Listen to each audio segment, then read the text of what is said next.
Hi అండి అందరికీ. చాలా సింపుల్గా సాంబారు ఎలా తయారు చేసుకోవాలో ఈ వీడియోలో చూసేద్దాము.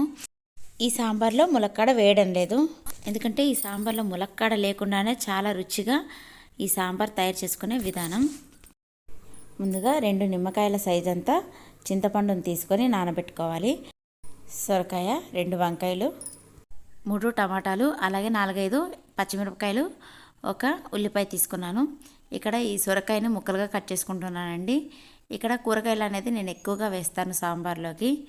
దీనివల్ల డైట్ చేయడానికి బాగా యూజ్ అవుతుందండి, ఎందుకంటే రైస్ అనేది చాలా తక్కువ పెట్టుకొని ఈ ముక్కలు అనేది ఎక్కువగా తినొచ్చు. సొరకాయ, టమాటా, అలాగే పచ్చిమిరపకాయలు, ఉల్లిపాయలు ఇవన్నీ ముక్కలుగా కట్ చేసుకుంటున్నాను. అయితే ఇక్కడ వంకాయలు మాత్రం చివర్లో కట్ చేస్తున్నానండి, ఎందుకంటే వంకాయ ముందుగా కట్ చేసి పక్కన పెట్టుకుంటే కండ్రెక్కిపోతుంది, అంటే చేదవుతుంది కాబట్టి.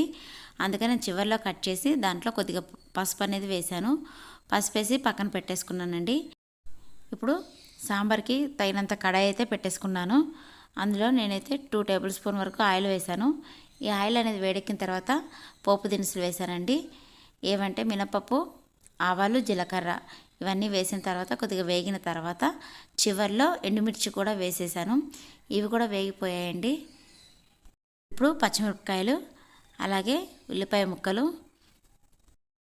ఈ ఉల్లిపాయ ముక్కలు అలాగే కొద్దిగా పచ్చిమిరపకాయ ముక్కలు కూడా కొద్దిగా వేగిన తర్వాత మిగిలిన కూరగాయ ముక్కలు వేసుకోవాలి. ఇక్కడ నేను మిగిలిన కూరగాయ ముక్కలు కూడా వేసేస్తున్నాను. ముందుగా అయితే వంకాయ అలాగే సొరకాయ వేసానండి. ఈ సొరకాయ, వంకాయ అనేది కొద్దిగా వేగిన తర్వాత రుచికి తగినంత సాల్ట్ వేస్తున్నాను. అలాగే పసుపు 1/2 టీ స్పూన్ వేసుకున్నానండి. ఇక్కడ సాల్ట్ అనేది నేను గల్లుప్పు వేసానండి, ఎందుకంటే నాకు పప్పులలోకి, సాంబార్లోకి గల్లుప్పు వేస్తేనే టేస్ట్గా అనిపిస్తుంది కాబట్టి నేను వేసాను. ఈ ముక్కలన్నింటినీ ఒకసారి బాగా కలుపుకోవాలి. కలిపిన తర్వాత టమాటా ముక్కలు వేసుకున్న తర్వాత కలపకూడదండి.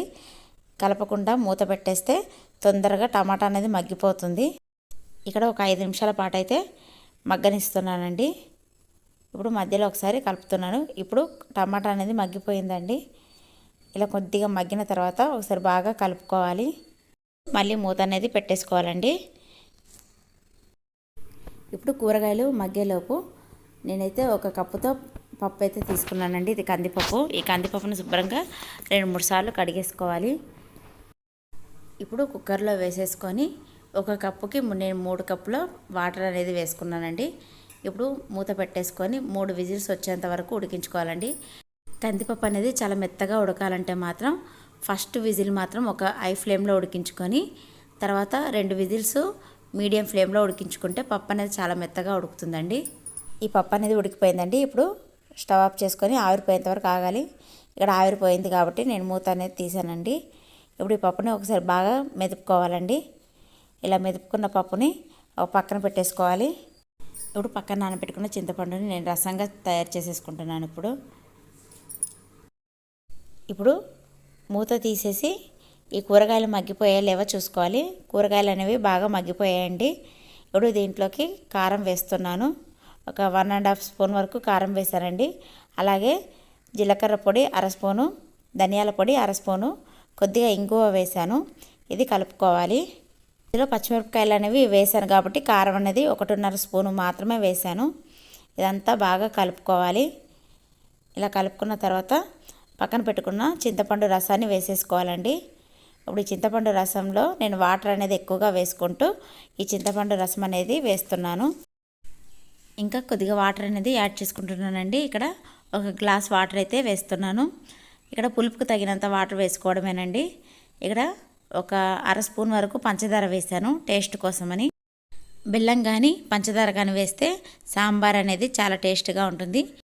ఇప్పుడు ఈ సాంబార్లోకి ఒక 1/2 స్పూన్ జీలకర్ర, ఒక 6-7 వెల్లుల్లి రెబ్బలు వేసుకొని ఈ విధంగా కచ్చా పచ్చాగా దంచుకుంటే సాంబార్లో వేసుకుంటే మంచి వాసన అనేది ఇంకెక్కువగా ఉంటుందండి. ఇది వేసిన తర్వాత ఒకసారి కలుపుకోవాలి. ఇప్పుడు ఇది ఒకసారి మరగనివ్వాలండి. మూత పెట్టేసుకొని కాసేపు ఒక 5 నిమిషాల పాటు మరగనివ్వాలి. ఒక 5 నిమిషాల తర్వాత అండి నేను మూత తీస్తున్నాను. ఈ పులుపు, కారం అనేది ఇప్పుడు ఈ ముక్కకి బాగా పడుతుందండి. ఇలా మూత పెట్టి ఉడికించడం వల్ల ఇంకా ముక్కలు కూడా బాగా ఉడికిపోయాయి.